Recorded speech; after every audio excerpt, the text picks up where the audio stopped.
TCU laid the hammer down on North Carolina. Let's get into it on this episode of Frogs Insider. Hey, Frog fans, welcome into another episode of Frogs Insider. Jamie Plunkett here alongside Melissa Treebwasser. As always, the Frogs are 1-0, Melissa. We both made it back alive from Chapel Hill. They went and did it. We did, in fact, make it back from Chapel Hill. I got my He's Not Here cup. Perfect. Love it. The big blue cup. Fantastic bit. $9 for this thing. Okay. What was it filled with? It was filled. So we walked up to the bar. Let me back up. Got in town on Sunday afternoon. My wife and I flew in. Met some friends that I went to undergrad with. And went to He's Not Here. Walked upstairs. Really cool scene, right? By the way, first of all, Chapel Hill. Beautiful city. I'd never been to Chapel Hill before. Beautiful campus. Beautiful city. Very nice people. We get to He's Not Here. Walk up to the bar, which is in the second floor of this rickety old building. And they're like, yep, this is $9. You can have whatever beer you want in it. We don't have a liquor license, so it's only beer. Oh, okay. What beer is good? The guy pointed to one of the taps. He said, I really like this one. I said, serve it up. It's a Mexican lager. It was delicious.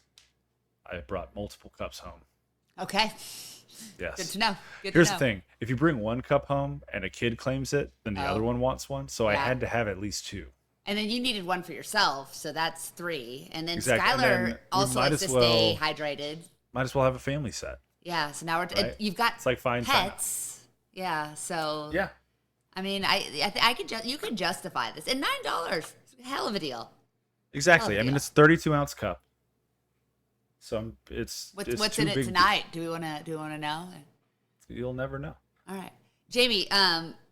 For the YouTube audience, before we go any further, Yeah. I just want to say the first interaction I had with a TCU athlete following that game was a very fired up Colton Deary running up to me and pointing at me and going, "Jamie mustache." That was my first.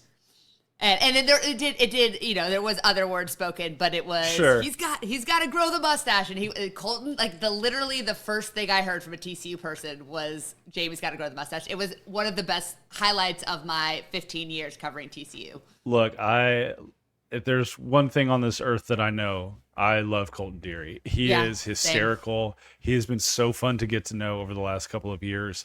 Getting him at Big 12 Media Days was like gift. Just such a gift, such a treat to be able to just spend a day with him and chat and get to know him. And so we came to this deal at Big 12 Media Days where I kind of challenged him and I said, hey, listen, man, I know that you guys have focused so much this offseason on being more physical up front, on trying to get that running game moving in the right direction. They brought in Kavorian Barnes. I said, if you guys run for 200 yards against North Carolina, I'll go back to the mustache. And he had a mustache at the time, so it was really kind of like his was mustache man. Not as voluptuous as yours. Voluptuous. Give it time. I've got a couple years on him. He'll get there. But I said that thinking, when was the last time TCU ran for 200 yards in a single game? It was the Fiesta Bowl, and safe bet. They had averaged 113 yards a game the year prior. We got on here and we were talking in our preseason hot takes episode about could they average 160. And then they go out there and they 258 yards. And I've got people on Horned Frog Blitz in the game thread. I've got people mentioning me on Twitter, giving me like a countdown. Hey, only 80 yards left. Hey, Jamie, only 50 yards left. Jamie, only 30 yards left. And then just as soon as 200 yards hit, mustache. So good. Incredible content, I guess. But I did see Colton after the game as well down in the tunnel. And he saw me and he ran at me and he screamed, give me that mustache, baby. Yeah. Yeah. And then just like didn't even stop, just kept on running right by. Just give me that mustache, baby. Yeah. It's the best. Then ran on into the locker room. So here is that mustache. Jamie, I have not told you this yet, but you know who else I got a text from on Tuesday morning?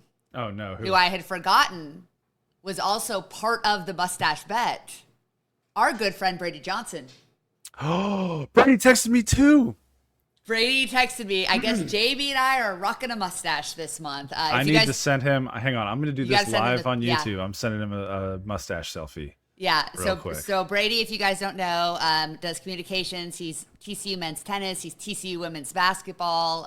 Just a wonderful, wonderful guy, and he also is at Big 12 Media Days helping out. And we talked him into that. Now he's got he's a little ginger. He's kind of a Yeah, strawberry blonde. I'm I don't very think interested to it's see. yeah, it's gonna be wispy.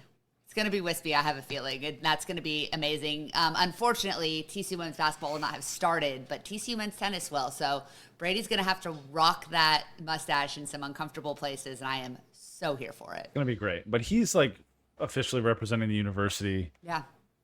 So, I mean, Well, no.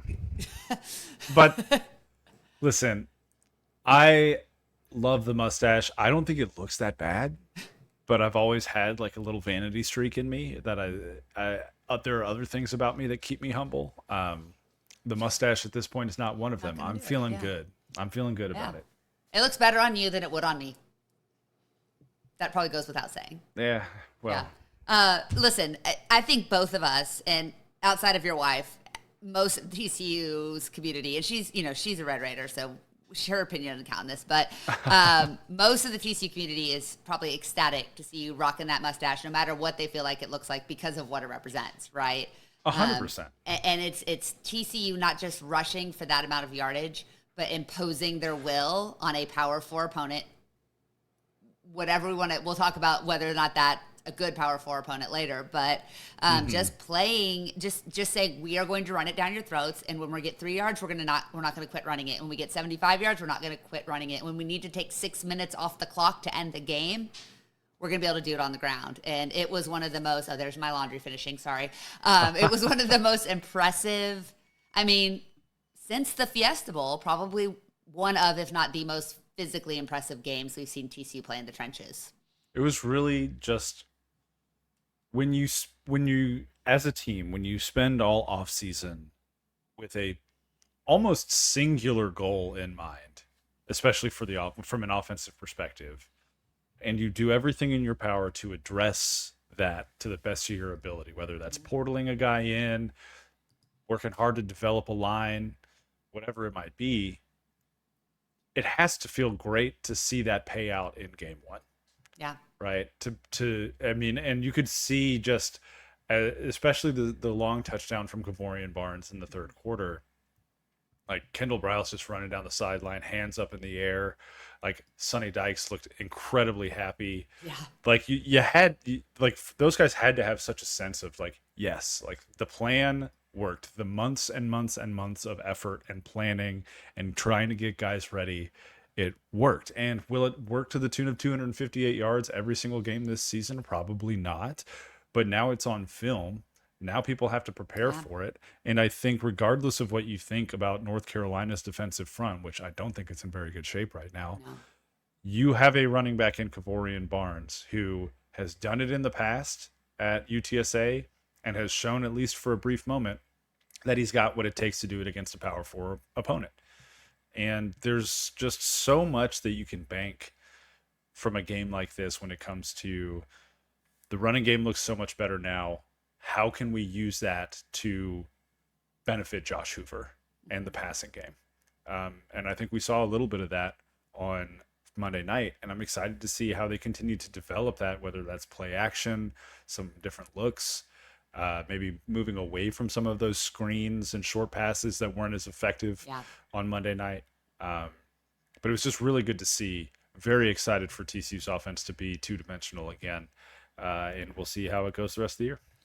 You know, and 5 different guys getting significant touches, 4 different guys with at least 7 carries, an average rushing attempts per carry or yards per carry of 7.4. Obviously, that's tilted considerably by Kavorian Barnes' 75-yard run. But what Nate Palmer did and just being able to grind out the clock at the end, what John Denman did, I mean, to me, the biggest thing I'm going to take away from that game is not going to be the sheer volume of yards that this team ran for, despite the fact that it did give us the glorious mustache. What I'm going to take away is every single time that TCU needed 3 yards on second down or 3 yards on third down, it felt like they got it every single time. Like just being able to be confident. I mean, there was a 3rd and 4 run, I think, during the last touchdown drive that Hoover orchestrated, that it was 3rd and 4, and they lined it looked like it was going to be a run play. And for the first time in probably 3 seasons, I said, "Oh, they're going to get this on the ground." And had zero doubt that that was going to happen. And I can't remember who it was that was running the ball. I don't think it was Barnes. It might have been Palmer. And he got hit short, and he just kept driving those legs to pick up the extra yard and a half that he needed. And seeing plays like that happen, where we talked about wanting our running backs to fall forward, the Jason Witten of it all, and they fell forward every time. They broke tackles in the backfield. They kept those legs churning. They picked up extra yards. The blocking, I mean, I'm sure we'll talk about the wide receivers here, but the blocking consistently all night was so, so good. Even when they play a better opponent, which is going to happen very, very quickly, you saw the makings of an offense that can successfully execute against any level of competition. They're going to have to prove they can actually do it, but what they were doing, it didn't matter the opponent. They were doing things the right way. They were paying attention to details, and they just kept that pile moving time and time again. They really did. So let's pull up for a second. TCU beats North Carolina 48-14 in their season opener, the first game of the Bill Belichick era. And it did not go the way North Carolina hoped. And I don't think it went the way a lot of national media folk hoped either, with the way folks were talking about this game after the fact. And we can get into that here in just a second. But Melissa, leading up to this game, we were obviously both in Chapel Hill. You were down there on the field as a photographer. I was up in the press box. It was a very cool game day atmosphere. Awesome. Beautiful campus, like I said, right off the top.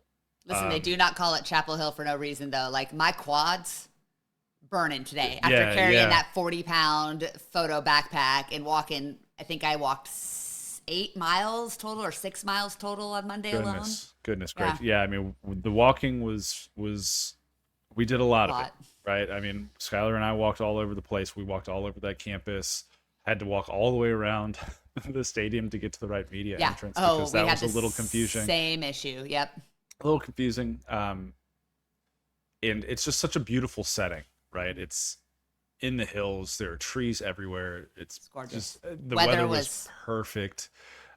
People were great. Yeah. And we get into this game, and there were a couple things that I thought were like juxtaposed against each other. That being kind of just the general age and state of the stadium compared to what I thought was a very electric and upbeat and fantastic pregame show. And I'm assuming they kind of pulled out all the stops and did some new things because it's the Belichick era now. Yeah. But still, I mean, the fact that they had the LED lights, the fact that every single person in the stadium had the little wristband with the light Taylor on it. Taylor Swift wristbands, yep. Exactly. And then they had just a host of stars. All the athletes that you could possibly imagine, with Michael Jordan and Mia Hamm and Randy Moss and him. He was there. Sure, we'll talk about him. I guess we'll say his name. No other reason. Petey Pablo was on the field. Yeah, which I was fired up for that. Yeah, pretty great. I got to shake the hand of a fellow Roseville native, Teddy Bruschi. It's me, Teddy, and Braden Sloan. Like, that's the three of us holding down the fort for Roseville, California. Absolutely. Yeah. Obviously, the whole pregame show was down there, and those guys stayed for the whole first half, pretty much. Which, I mean, I've seen. Props to them. Yeah, but they didn't stay after. But a lot of times when you have those pregame shows, those guys book it out of there. They get up to the suites or they leave. They stayed on the TCU sideline probably so they could watch Belichick. But they stayed down there pretty much. I mean, Desmond Howard stayed down there. McAfee was down there the whole time. That was very unusual, very notable to me. Desmond Howard, the lone person on the pregame show. Love you forever, TCU Des. To win. Sorry, guy. Desmond, noted TCU picker throughout the years. Yes. This was a very odd start to the football game, Melissa, because of the scripted drive, simple touchdown. My phone was blowing up. Horn Frog Blitz was going crazy with people saying, "Oh, we got sold a bag of goods again. Jamie and Jeremy lied to us. This defense is terrible." Blah blah blah. I did go back and read the game thread just so I could see that when it turned. I just Yeah, wanted to like see when it page turned. 15 or 16 is when it It was turned. about that far too. Yeah. And you know, for all that we know about football, I think one of the things that is maybe least known is that the first 10 to 15 plays of any game for an offense are planned and plotted out well in advance. And you as a team practice that script for days leading up to the game because you have an understanding of what that other team's biggest tendencies are. You have an understanding of what the personnel looks like for the other team. And so you have a chance to really set a good tone for yourself if you schedule out 10 to 15 offensive plays for your first drive. If you're lucky, maybe that gives you 2 drives. North Carolina had the huge advantage in this sense because TCU had game film to review. And so Freddie Kitchens, the North Carolina offensive coordinator, looked at TCU's front, which is 3 down defensive linemen and a stud, and said, what if we just went jumbo with our dual threat quarterback, our host of running backs that are pretty solid, and just see if we can't establish something right out of the gate? And they did. They ran the ball incredibly well. They used play action perfectly off of those running plays to get a couple deep passes downfield, and they scored a touchdown. And it was like the world was going to fully collapse in on itself. One, because of the reaction on the board, and two, because of how thunderous the student section was and the rest of the fans were at Kenan Stadium. But then, and this is where I think so much credit has to go to the coordinators for TCU. They adjusted. Yeah. And Andy Avalos got his team back on the sideline. They looked at the iPad. They figured out what the run fits needed to be, and they countered it. And then North Carolina's coaching staff almost looked around like, oh, what do we do Yeah. now? Now what? Yeah. They countered our one thing, and that was the rest of the ball game. So very good counter from Andy Avalos on the offensive side. A punt on your first drive, and then I think TCU just put the pedal down as far as they could into the floorboard after that, with some really nice adjustments from Kendall Briles as well. And, it's pretty crazy what the play calling looks like on offense when you have a viable running game. I thought that was one of the things that my biggest takeaway, especially on the offensive side of the football, was, wow, Kendall really can open things up. Yeah. Because he doesn't need Josh to throw it 50 times tonight. Well, and I think the other part of that too is when you have a quarterback that was so obviously so well prepared, and credit to the coaching staff for that, but a huge amount of credit to Josh Hoover, who's obviously, like, they didn't have a whole lot of film to watch against this defense. They had an idea of what to expect, but he said in the post game, he was asked if anything surprised him, if there was anything unexpected. Belichick, both him and his son are both known for their ability to disguise things and to switch things up on the fly and to really confuse opposing quarterbacks. And, Josh Hoover is going into year 2.5 as a starter and just looked so unfazed, so not rattled. It helped that he had great pass protection. Colton Deary and them boys did a heck of a job up front. I mean, Josh used his legs so well to buy extra time, but he was not running for his life whatsoever. And they were a good pass blocking unit, the offensive line last year. But his temperament, his demeanor, the things that we love about Josh off the field were so obvious on it. And I think for him to have that national stage, that spotlight, and everybody watching him, expecting him to struggle against what this Super Bowl winning, legendary, potentially greatest of all time coach across the sideline was going to throw at him, and to just pick it apart like he was playing skeleton. What a moment for a kid who could not care less about having that moment, but absolutely made the most of it and went from an afterthought to, what was it, CBS today had him as the #1 college quarterback right now. We might be getting a little ahead of ourselves there, but for me, as someone who's been like, I don't know if he's going to have a professional future. I don't know if his measurables are going to be NFL worthy. You watch what he did last night against that coach, and scouts just absolutely added him to their draft boards. Like, he'll have to keep it up, but he put himself in position to keep playing football for a long time by getting. We talked about the Heisman odds, in our hot Sure. takes episode. Yeah. Throw everything we said out the window because if he plays like that for the next 3 games, he will be on the board. And he will be a realistic possibility because while many of the big name quarterbacks struggled in week 1, Josh looked anything but unready for that moment and took full advantage of it. So a lot of season to play, but he did what he had to do and more. And the run game was certainly a huge part of that. It was. Also, just want to point this out, Melissa, because we had one hot take that said Josh Hoover would complete 74% of his passes this season. He was 27 of 36, which by my calculations is 75% completion. Okay. Good start on that, Josh. And Right. also just 2 percentage points older than Bill Belichick is in years. Damn.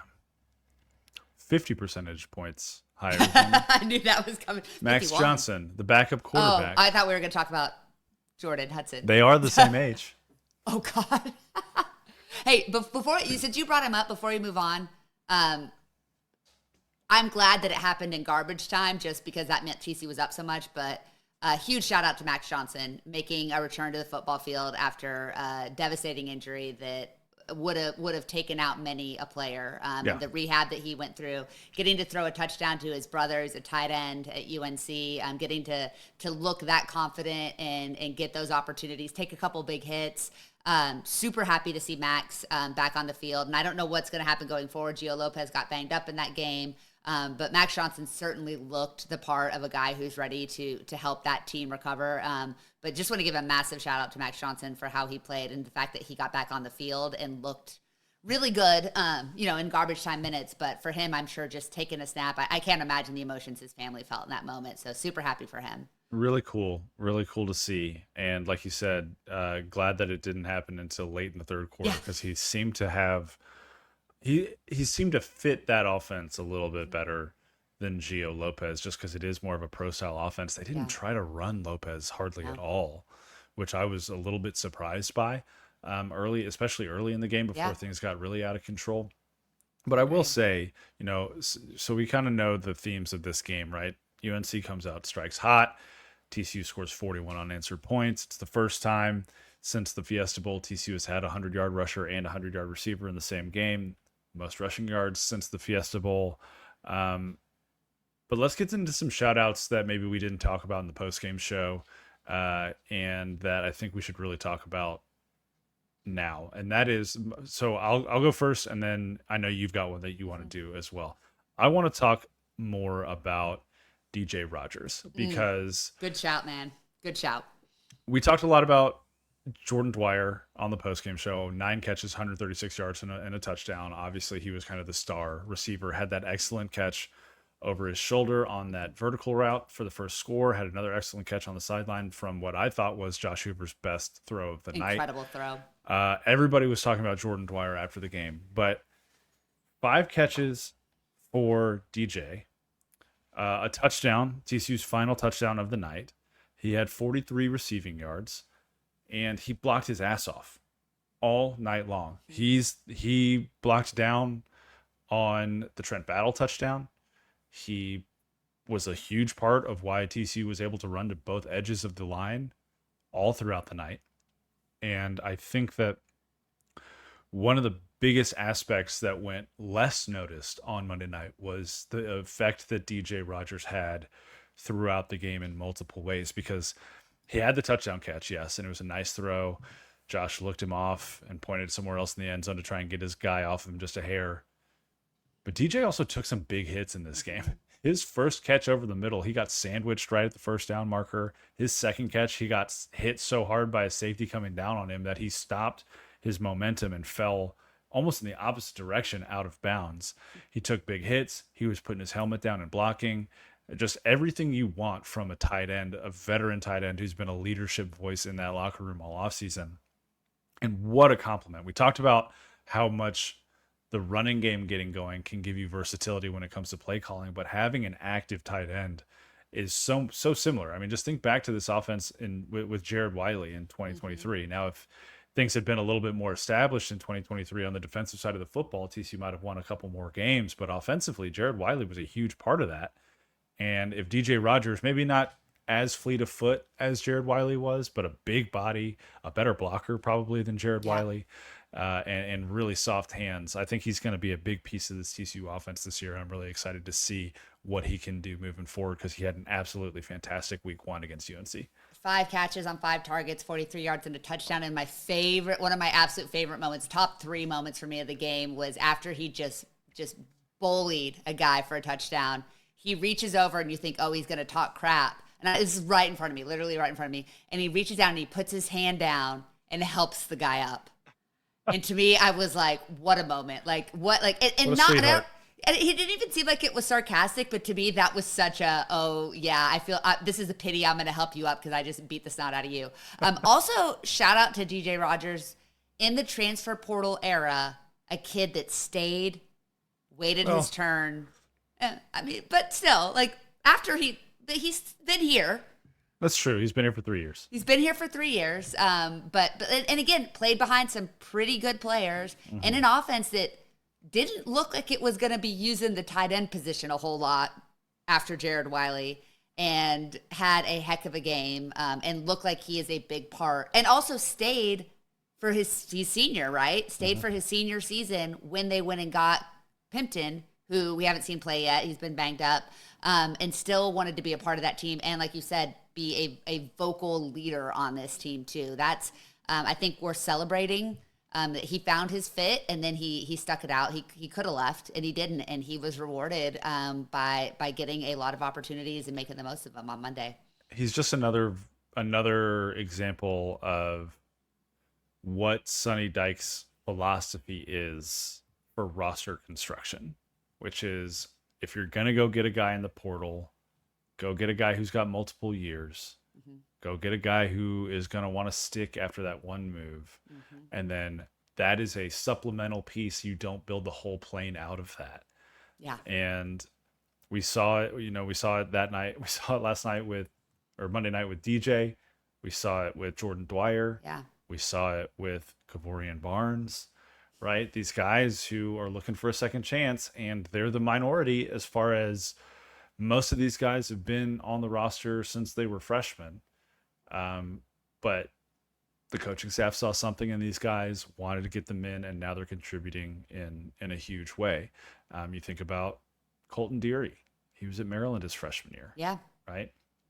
But there's a guy on campus who's been on campus his whole college career who I know you want to give a shout out to, even though his college career hasn't been quite that long yet. Yeah. I think that the first couple weeks of fall camp, there was big concerns about the kicking game, and rightfully so. Kyle Lemmerman, the sophomore, struggled early. He was missing makeable kicks. He just didn't look confident. There was a time where they were running kind of that bazooka play, and he didn't even get to the field when the play was called. He just seemed to be in his head, and for a kicker, that's a death sentence, right? We talked about it, and I think our final episode of fall camp about how concerned should we be. Can we go forward this season? Can Kyle Lemmerman be the guy? And I said that, like, the thing about kicking is that if you're in your head, you're toast, but also things can flip on a dime. And if he can flip that switch and get his mentals locked in, that we know the talent he has. Well, that flip seems to have switched. And as they move from fall camp to game prep, I don't know who Lemmerman talked to. I don't know if he just kind of took a moment for himself. Who knows what he did, but he seems to have flipped that switch, and his confidence was excellent. He kicked the ball with such authority. People always talked about the way it came off his foot last year, and had kind of a weird, kind of a knuckle to it. Everything he kicked on Monday night, he piped, and just straight down the middle. Great contact on the ball. I knew everything I needed to know about how he was going to play in that game based on that first field goal attempt when they got called for a false start. Moved him back 5 yards, did not phase him. He right down the middle on that. Actually had a chance to talk to him towards the end of the game. He was, kickers are weirdos and they're always off by themselves. And I was walking by and I made awkward eye contact with him.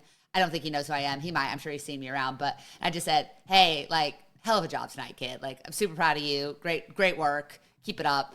And he, with weird kicker way, was like, Thanks. It was cute. Great kid. So super happy for him. Again, like kicking is a weird thing. It can change game to game, but I think that he instilled a lot of confidence in the kicking game by the way he performed.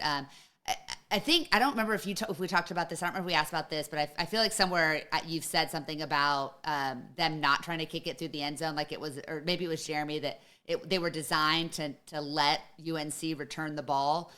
He did not have. I don't think he had any touchbacks on the night. He had one. One, okay. Yeah. But we know he's certainly capable of that, and we'll see if that strategy kind of changes over the course of the season. But I was super impressed with Kyle and just the confidence that he kicked with, and the way that he looked out there. He carried himself like a completely different person in a really positive way. Yeah, two things on that because I think you're absolutely right. The first one is it helps get a kicker some confidence when he's got easier kicks to make. So his field goals were 32 and 33 yards Yeah. each, well within his range. Facing the UNC student section, which they were pretty rowdy still at that Yeah. point in the first half, so that was good to see. And then 6 extra points, right? Just Yeah. knock them through, get into a rhythm, get into a routine, see it go through in a game, and anything can happen.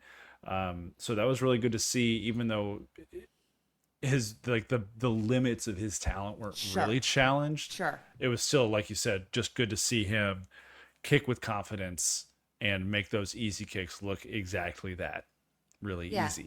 I don't doubt that he can kick it 50 yards, but I needed to see him kick it confidently under 40. Yeah, exactly. Right? Yeah. Yeah, exactly right. And then the second thing is to the point about kickoffs. Go back. I know you said you haven't rewatched the game yet. When you do though, track where UNC starts with the ball Yeah. on those kickoffs because It was short every time, to right? open the game it was the 17.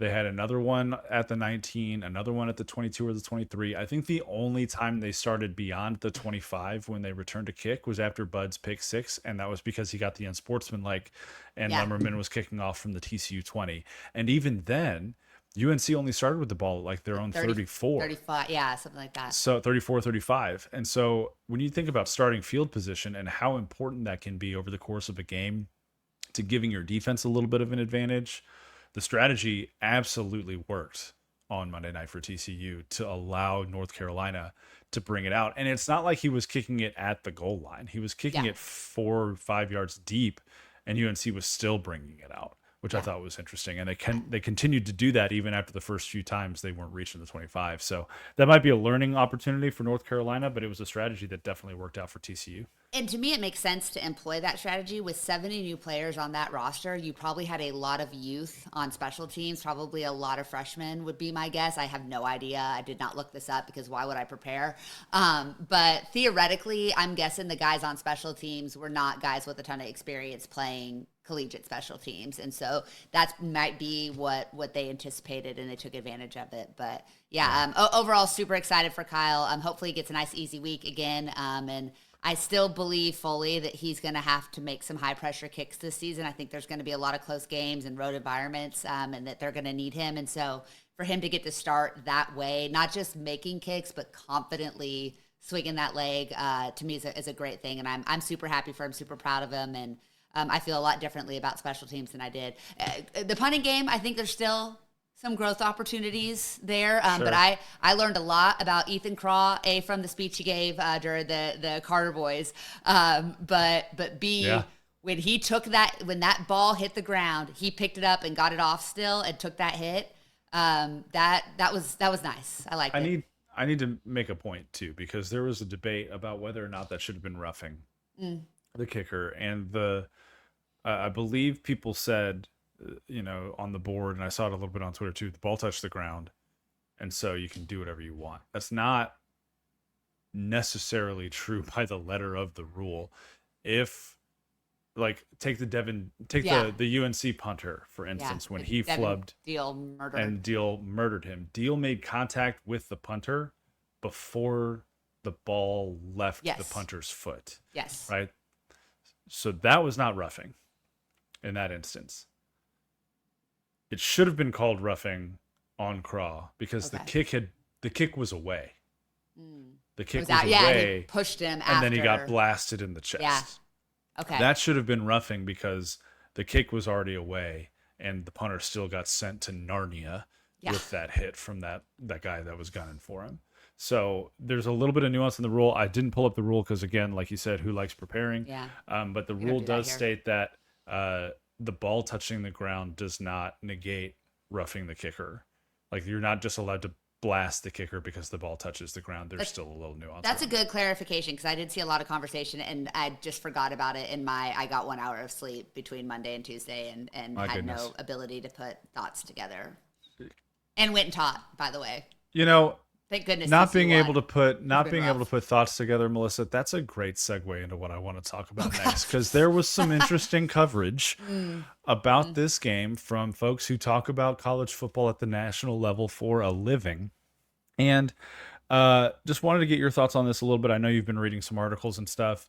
And I do want to say the general consensus that I've heard from the podcasts that I listen to every week, from the people that I enjoy reading every week, is not that, oh, TCU didn't deserve to beat North Carolina No. this way, or like it was the result was unexpected. I think everybody on the planet can agree with that because of the way that things went down. Neither of us were expecting it to be that big of a blowout either, although we thought maybe the likelihood of TCU winning by a couple scores was more likely than North Carolina winning. But still, Yes. the national response to this game has been, I think, in like two or three categories. The first category is the folks who have been saying all along that this wouldn't work, this Bill Belichick experiment wouldn't work, and that's off the top of my head. That's Stephen Godfrey, that's Stuart Mandel at the Athletic, a couple other folks who have kind of said, people think that college football is a level down and that it's simpler and that it's easier. So obviously, this NFL genius would be able to come in right away and just dominate. There are folks who are taking it from that angle and saying, see, we told you so. Like, this isn't going to be very easy for him. In fact, it's probably going to be a lot harder for him than it is for other coaches because he's never done it before with 18 to 22-year-olds who have a lot of other things on their plate, including classes. They're Hmm. not getting paid nearly as much. And he's got Well, to some of them go, are, but true. And he's got to go recruit the next group over yeah. and over and over again, right? So there are some things there that flaws in the cracks in the foundation for this whole concept of Bill Belichick coaching in college. There were folks who took that angle, but the conversation was mostly about UNC's flaws in Bill Belichick. The second bucket of people was folks just talking about Bill Belichick and North Carolina and still failing to acknowledge the other team that was Yeah. in that game and the team that won that football game. And I think part of the reason for that is TCU was unranked before that game. Hmm. And because of the timing of the game, it was very likely that they were going to be unranked after the game. And so the question is, oh gosh, not how good can TCU be, but my goodness, how bad is North Carolina? And in having that conversation about, oh, how bad is North Carolina, it almost excuses the way that TCU won that game because, well, yeah, North Carolina is really bad.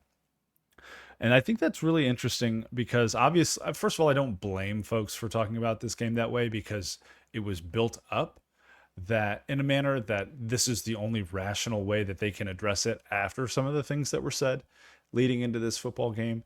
But I think there's a point that I would like to make, if you'll allow it, Of course. because no one else has made it yet. Good teams beat bad teams. And when you have a team like North Carolina, who, regardless of what you think of their head coach and whether or not he should be doing this, which I'll give my thoughts on that in a second, he brought 70 new players into this thing, 40 transfers and 30 new freshmen. I'll note that two of the most effective players on that team were holdovers from Mac Brown's team last year. But that's, I'm sure, neither here nor there. Those guys were never going to be a cohesive unit in week one with a new coaching staff. It was just not going to happen. There's no shot it was going to happen, none whatsoever. So, yeah, maybe Vegas should have favored TCU a little bit more, right? The live betting line got up to 28 Wow. in the third quarter because of how badly TCU was laying the hammer down on this team. And, you know, uh, sure, we can talk about how bad North Carolina is, but good teams do that to bad teams. We saw Yeah. so many examples of it all throughout week 0 and week 1. That's the first thing I wanted to say. The second thing I wanted to say is that it has to feel so good for Sonny Dykes he has to feel so good today and all week this week. I know that he's not the kind of guy who like really basks in things for I too hope he did a long. little though. I hope he Yeah, did. he told us today during his press conference that he was watching Abilene Christian film on the flight home from North Carolina. But I Oh, hope Sonny. I there has been this general undertone across college football this offseason about like who like yeah, Bill Belichick's got 8 Super Bowls, but who the F does he think he is to be able to come into college football and just dominate? Hmm. There are some damn good football coaches at this level that have been doing it for a really long time and understand the nuances and the challenges so much better than a 73-year-old man And who's can doing it for the first innovate. time could Can and can innovate. innovate.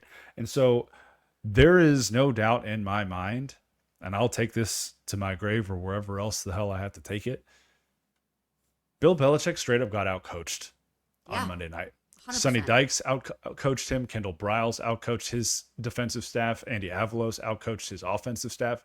His staff got out coached. He got out coached. His players got outplayed. And people just aren't saying that. People are talking about all the, oh, well, yeah, of course it's going to take him some time. Or, well, is he 70? He's 73. Can he really do this? Say the thing. Like, keep the main thing when you're talking about this football game. And the main thing is that TCU is a good football team that beat a bad UNC football team and they got out coached. North Carolina got outcoached. That's the thing. That's the thing that everyone's dancing around. Is like, gosh, he really got it handed to him by Sonny Dykes and his coaching staff. Yeah, and there's nothing wrong with saying, yeah, the guy that's born and bred into the college game was better prepared for a week 1 game against the guy that had never Right. done it before. Yes. Like that's not a slight to Bill Belichick. And Bill Belichick said as much at his post game press conference. We got out coached, we got out prepared. He was Yeah. incredibly complimentary because even though he isn't good at the college game yet, he gets it. He's good at coaching. He knows what it takes, and he knows that he got beat up and down the field in every aspect of that game by someone who was better at it than him on that day. We'll look at the end of the season. We very, very likely will be saying the same thing, but I don't think that UNC will be this bad in November. I do think he'll get better, but I don't know if he can be an elite college coach. And I don't think the expectation is that he will be. I mean, if you guys read like the behind the scenes stuff they did on ESPN did that about how they recruited and all the staff that they fired, the game day operations staff and the travel planning staff that they just let go because they didn't realize that you Like, need oh, to we have need that. someone to have like book planes for Yes. us. Yeah. Like he obviously is in over his head and it's the canon old dog learn new tricks. We'll find out, but it wasn't going to show up in week 1 and all of his staff, with the exception of his son who spent some time at the college game. Most of those guys had not spent a lot of time in college football, especially recently. So Yeah. this was a mismatch on paper. It was a mismatch on the players. It was a mismatch on coaching. Nobody wanted to acknowledge that the mismatch all leaned in TCU's favor. Right. I heard one national show, one of the ones I listened to. I heard the host actually said the words like this, the comparing what happened Monday to what happened in 2023 with Colorado. This isn't even the same TCU team. That team was coming off of a national championship. You know what? It's not the same TCU team. This team is good.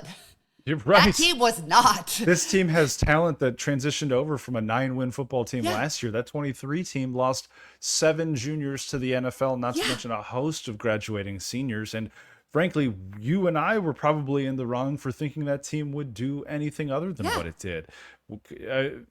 A new Yeah. starting quarterback compared to a third-year starting quarterback who is A new starting quarterback easily, and a new offensive coordinator. yes, a new OC. They lost their running game. They lost their talented wide receivers. This year, they bring back so many key pieces. Yes, you had to replace talent at the wide receiver position, but there was holdover and there was coaching holdover. You bring back one of the truly elite college quarterbacks in the game that nobody talks about. I didn't hear anybody talking about Josh Hoover with the exception of CBS Sports and a couple other people. And like this is just the frustration of being a TCU fan. If you don't win a ton, nobody knows anything about your program. It's not that we're being ignored. It's not that we're being put down. It's that the national writers are so damn ignorant about what TCU football has and what they're doing, and it is incredibly frustrating. I know TCU doesn't care. I know Josh Hoover doesn't care. Sonny Dykes does apparently care a little bit because he put words to it, just a enough, skosh. the right amount. But just my kingdom for recognizing that this program has been really good for 25 years. Yeah. It has been important for 25 years. Yes, there have been some down years, and I understand that. But this is one of the, not blue bloods, but a generally top 30 program that is capable of being top 15 in any given year. And they're going to have to keep winning in order to prove that they deserve to be recognized. Everybody wants to talk about Texas Tech. That's great. They got to go win, but they're going to get talked about positively because they spent. People love to talk about Kansas State. Doesn't matter what they do, they're going to get a lot of respect. Everybody loves Matt Campbell. You know, those teams get talked about in a way that I feel like TCU has not been talked about the last couple of years. And sure, they haven't been great, but Monday night was an opportunity for people to talk positively about TCU, and they took the cheap clicks and talked negatively about UNC and Bill Belichick instead. And that bothers me. I get it. Yeah, and it bothers me too. I was hoping, and maybe it'll happen, that, and I think I said it on the show before as well. This game was an opportunity for TCU to kind of absolve themselves of some of their past losses, right? Specifically the Georgia and Colorado losses. And the way they won on Monday night, I thought people really could have jumped on that and said, look, 2 years ago, this team was in the national, 3 years ago, this team was in the national championship. They got their ass handed to them. They welcomed Dion to Power Four college football by handing him his first win. We inflicted Dion on the country with that. Truly. And this was TCU's get back. Yeah. And that's, I believe that this was TCU's get back for both of those losses and a little bit more. And I think this is why I hope Sonny's taking like just an extra beat to really enjoy it this week, especially since they're going into a bye, is it had to feel good to get those monkeys off his back. Yeah. And to be able to win the big game with big eyes on you.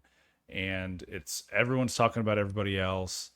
And you're not even remotely the first storyline or the second or the third, but you went out, you took care of business, you whipped their ass, you were more physical up front and on the back end.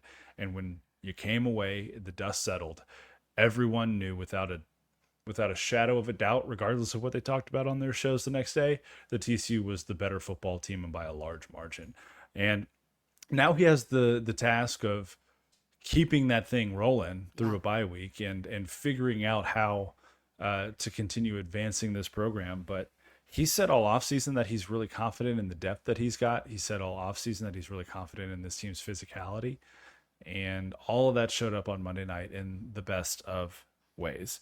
You're going to get two chances against ranked opponents here before the calendar turns, right? Like SMU's you're going to have coming in a opportunities. few weeks. Arizona SMU's State's coming in another a few weeks. two of the biggest media darlings that are non-elite, like top level programs, right? Two of the ones that get all the national attention. This is your chance. If TCU somehow ends this month 4-0, we can forget this conversation ever happened. If they go 3-1 and a close loss to Arizona State on the road, they're probably still a top 25 team in October. And they can win it out on the field. I think it was, we talked about this in the Hot Take Show a little bit. It was crucially important with, what was it? It was the fourth most watched game, the highest rated cable game of the weekend. I think it peaked at 8 million viewers at one point. That was probably before the second half started. But you needed to remind people that you're still a damn good football team when everybody was paying attention and waiting to see if you'd do it again. If you would flail on the big stage again. And they not only did not flail, but as you said, they kicked their ass. They beat them in the trenches. They beat them at the skill positions. They beat them on the sidelines. Yep. Now you have to keep momentum and keep winning games or it isn't going to matter. I agree. We did get to talk to Sonny Dykes today, and he reiterated some of the things that he's said over the past few weeks because you've touched on it throughout this show, Melissa. There have been other teams that have taken up a lot of the offseason oxygen for a variety of reasons, whether that's taking it spending or other quarterbacks that got more love across the conference or across the country or whatever it might be. And Sonny Dykes has kind of taken the line and held firm to it that the best thing you can do to get eyeballs on you is win football games. Yeah.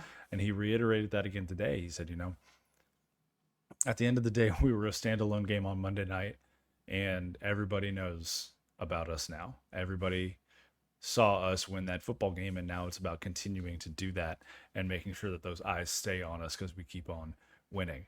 He also mentioned that Blue Bloods don't have to win quite as much to get attention as some other schools do, but that he was okay. He was okay with that challenge. He felt like he was up for it. But a couple other things that Sonny said on Wednesday that I thought were really interesting. The first of which is no real significant injuries from this football game. Chase Curtis Yeah, that was going to looked be like, like wow, okay. looked like he got popped pretty hard.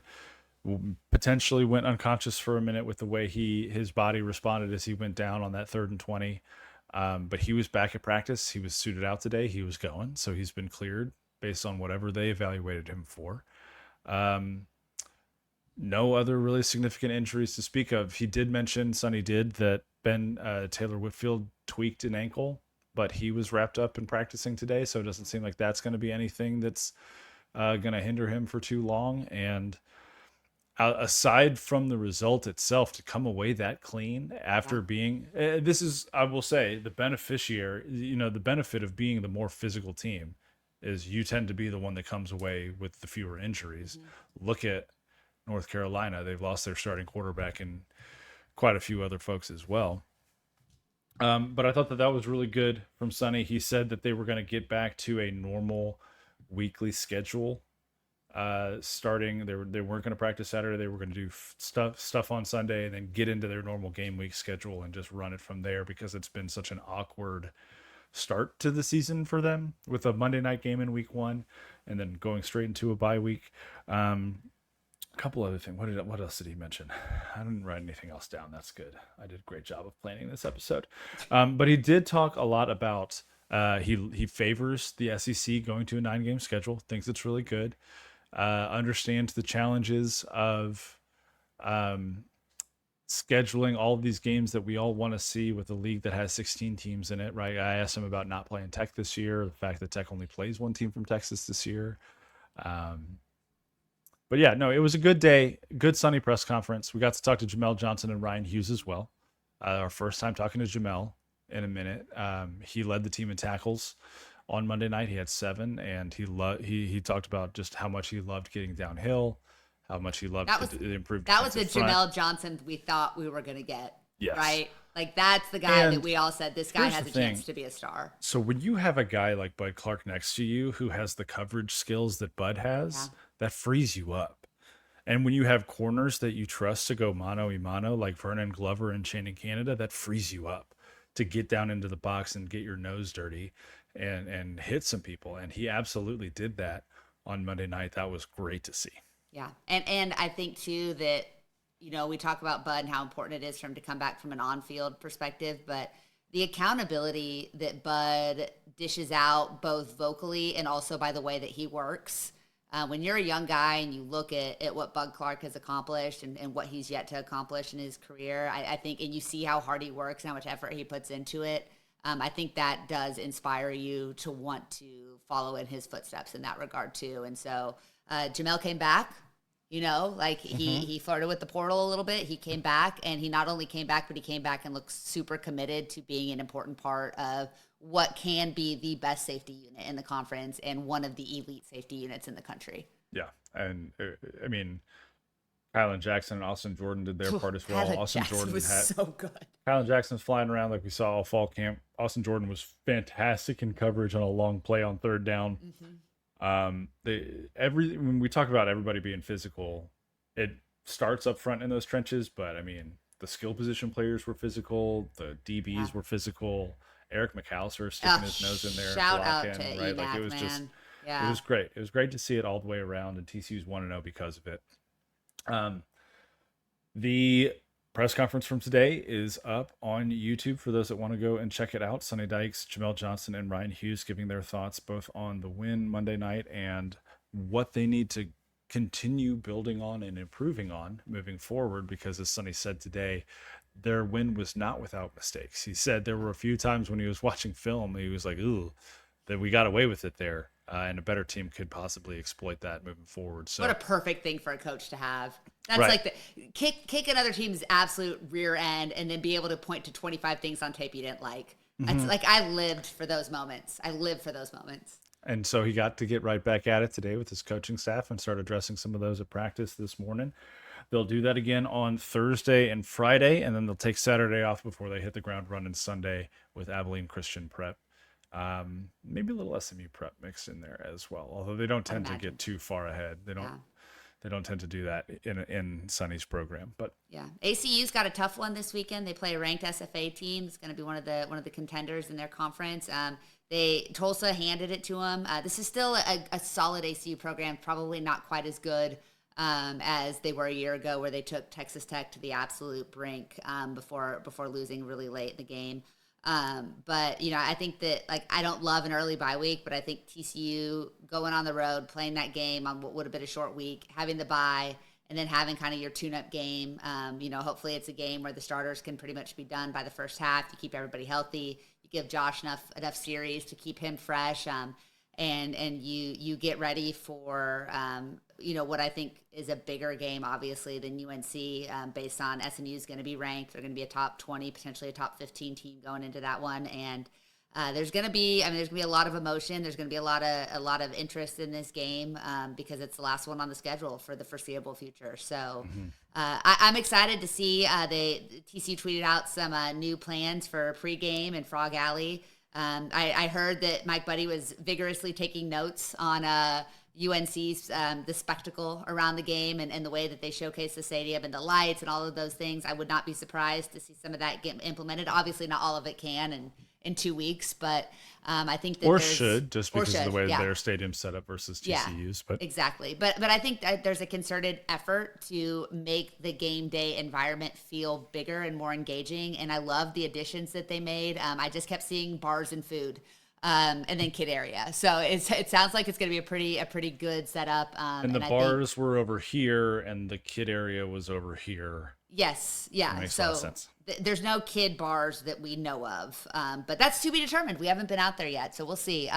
We'll see. But I think getting a win like this, in a season, I shot you a screenshot that there were still tickets available. They were still, and I know everybody's gotten those emails, and so getting a win like this is a great way to get the fan base back engaged and get them excited. And when you look at, you've got SMU coming here in a couple weeks, I have a feeling that any last little remnants of season tickets that were hanging out there will probably be snapped up here pretty quickly. And I think people want to get locked in and want to get back on the bandwagon. And you are all welcome. I'm not going to be one of those people that says, if you weren't with us then, you can't be with us now. No, get with us. Stay with us. Hang in. Let's get that place super, super loud Saturday night to celebrate this team coming off that win and start building back the Carter to what it's been at its best, which has been a really, really hard place to play. Yes. Couple of things non-football related before we dip on this episode. First and foremost, since you and I last recorded together, Melissa, TCU soccer went down to Austin, got a 3-2 win. They are currently 4-0, and they are hosting Northwestern at home on Thursday night. So get there. You're number 4 in the country, TCU soccer team. This is a hell of a program. Yes, get there, support the Frogs, be loud, help them get to 5-0 with a win over Northwestern. A&M comes to town Sunday. Well, A&M comes to town Sunday too for the Horned Frogs. So yes, be there for both of them. Yeah, get to 5-0, then get to 6-0, and then TCU volleyball went up to Pittsburgh for a little bit of a round robin tournament style looking thing. They dropped a hard fought match against Pitt, and then beat the defending national champs Penn State in 5 sets. What a showing from volleyball on that weekend. Just so cool to see them come away with kind of a feather in the cap type of victory. Jason Williams had that program turned in the right direction from day one, and it's cool that he's started over the last year and a half or so to really see the fruit of that labor and the fruit of that recruiting. Because whatever you think about Penn State in 2025, as far as roster construction, coach, all this still kind of top stuff, 5 team, top 5 team in the country, and you went up into their state and beat them. Really impressive after an emotional 4-set loss the day before. I mean, they had Pitt on the ropes early. They split the first 2 sets, and then just TCU kind of ran out of gas to bounce back the next day. And I mean, they were in control. I got to watch quite a bit of that match, kind of following on my phone as I was walking around campus and all that. but they were really in control of that game. This team plays with confidence. It's the first time I think in TCU history they've gone into a season ranked in the top 25. They are absolutely contenders in the Big 12 conference. Like you said, Jason Williams has done a heck of a job building that roster, attracting top talent both from the high school ranks, and they picked up a couple of really significant portal pieces this offseason too. He said, I was listening to the broadcast on Friday night, and the announcers were talking about why TCU chose to come play at a hostile environment in Pennsylvania, two Pennsylvania teams, and what he told his team after their loss on I guess it was Saturday, after the loss on Saturday was, these are the types of games, or maybe that was Sunday. I don't know. It's again, I haven't slept much. These are the games that you're going to play in the tournament. That's why we're playing them now. And he wants his team to be tough, and he wants them to be the aggressors, and he wants them to be fearless in those big moments. And the way that they came back and won that second game tells me a lot about the makeup of this team. Get out and support them as well. They deserve all of the support. Both of those programs deserve. We have a chance for a really special fall. A chance for a really, really special fall around TCU, and all of those teams deserve our support. They do, and so we're going to continue to keep you updated on everything around TCU athletics, not just the football team or the Big Three or anything like that, because that's what you've come to expect here at Frogs Insider, and that's what we will continue to deliver, folks. Couple little things here, because the best thing to do 1 hour into your podcast is tell everybody all the information you should have said an hour ago. Yeah, I realized we did forget that, didn't we? It's fine. Shout out to Dave Campbell's Texas Football. Also, go like the podcast wherever you get your podcasts. Make sure you leave a rating and review. If you listened to the full 1 hour, 1 minute and 10 seconds of this episode to this point where I am speaking directly into your ears right now, that's 17 seconds. Go comment in your wherever you get the podcast. Go comment and just say mustache. Mustache. Yep. Just say mustache. Go like the YouTube channel. Make sure you've got the bell turned on so you get notifications whenever we post something new, because we've got all the post game pressers up, midweek pressers up. Got some other videos going on as well. Some really good content. The way we've broken out our podcast schedule this year with the Indie Drill and Melissa's From the Other Sideline previews. Very much looking forward to getting further and further into football season, but also continuing to cover basketball. Both basketball teams are getting ready for a season. Mark Campbell was in Chapel Hill. Did you see that? Chapel Hill. Yeah. Everybody was in Chapel Hill. All of TCU royalty out. was in Chapel Hill, and then we were also there as well. I got to stand next to Andy Dalton, which made me feel really important. Just like being in his aura was pretty cool. Mm-hmm. That was awesome. The most famous of all the celebrities that were in Chapel Hill. Yeah, 100%. For sure. We'll have lots. I won't be at soccer tomorrow. I have an Oak Ridge football game. Got to go support my kids. But I will be out at soccer. We'll be covering them, and I am very committed to getting out to volleyball a couple of times this fall as well. Did a bad job of that last year, so we'll make sure we bring you guys content from those programs, post games, player interviews, all that stuff should be coming up. Lots of that, and I'm trying to get out to some basketball's back up and running. Trying to get out to some practices soon too. Absolutely. All right, from Melissa Treebwasser, I'm Jamie Plunkett. This is Frogs Insider, and we will talk to you next time. Go Frogs. Go Frogs.